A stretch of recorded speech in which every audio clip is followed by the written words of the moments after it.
In my travels and experiences, I've come across quite a number of remarkable natural products.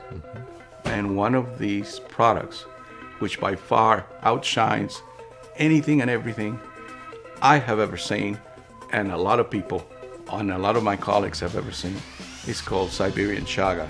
Over really the last 20 years, I've dealt with cordyceps and reishi mushroom and a lot of funguses that are out there. Now, a question that I have, what is Chaga? Is it a fungus? Is it a plant? Is it an animal? What is it? Well, most people catalog it as a polypore, and I'll put that in quotations. Most scientists will tell you they don't know what it is. They really don't. They put it in the kingdom of mushrooms, okay? But it really shouldn't be there. It should be sort of standalone by itself. But science does not work that way. They want to have everything neatly put in their little categories. Siberian Chaga is an interesting, and for our conversation purposes, I'm going to call it a polypore. But it's interesting because this little mushroom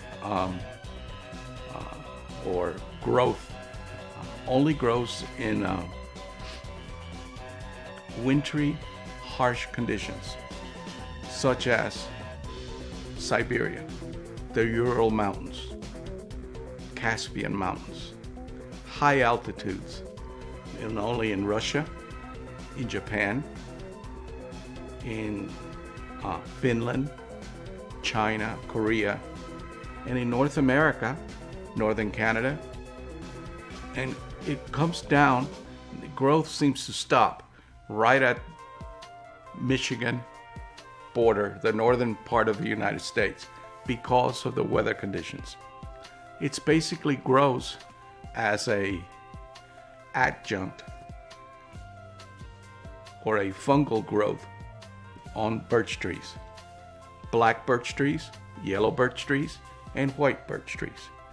While they do have different values, it is still much higher than any other mushroom or medicinal mushroom, because there are 140,000 types of mushrooms.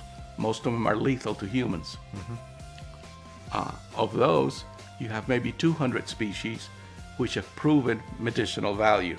Of those 200, 10 have absolute value in medicine, whether they use it for vaccines, whether they use it for pharmaceutical products as a base formulary, etc. Of all of those, the king of herbs is Siberian Chaga. When placed and analyzed, Chaga offers the highest ORAC value ever recorded. That means antioxidants. Chaga excels over 35,000 units in the ORAC scale. The closest or the next closest mushroom is 350. Yeah. But even more so than that, how does it compare with, we hear so much about makis and nonis and all these super fruits that are out there. How does it compare with that?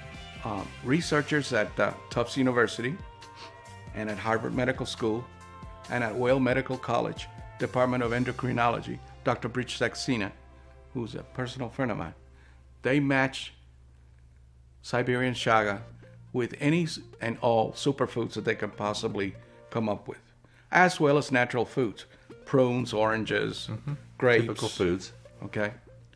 And Chaga was 35 times greater value than any known superfoods, vegetables of any kind, as well as any chemical compounds that today is available. Chaga is probably the best, what is termed by the industry as a biological modifier. What is that? I don't want to confuse anybody. It's called an adaptogen. It's a very unusual way that when ingested, it seeks out what's in balance in your body. The Chinese call it qi.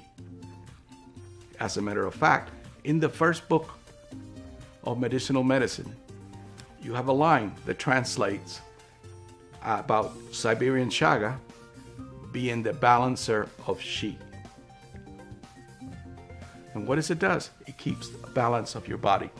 It will seek what's in balance, and it will create a balanced situation. Yeah. If you have high blood pressure, it will bring it down.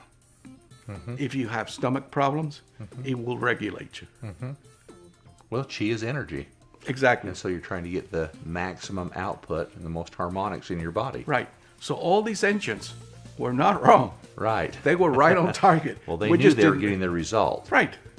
They knew way ahead of us without knowledge of vaccines and biotech, etc. They knew way, way back then in 40 BC what they were doing. They did.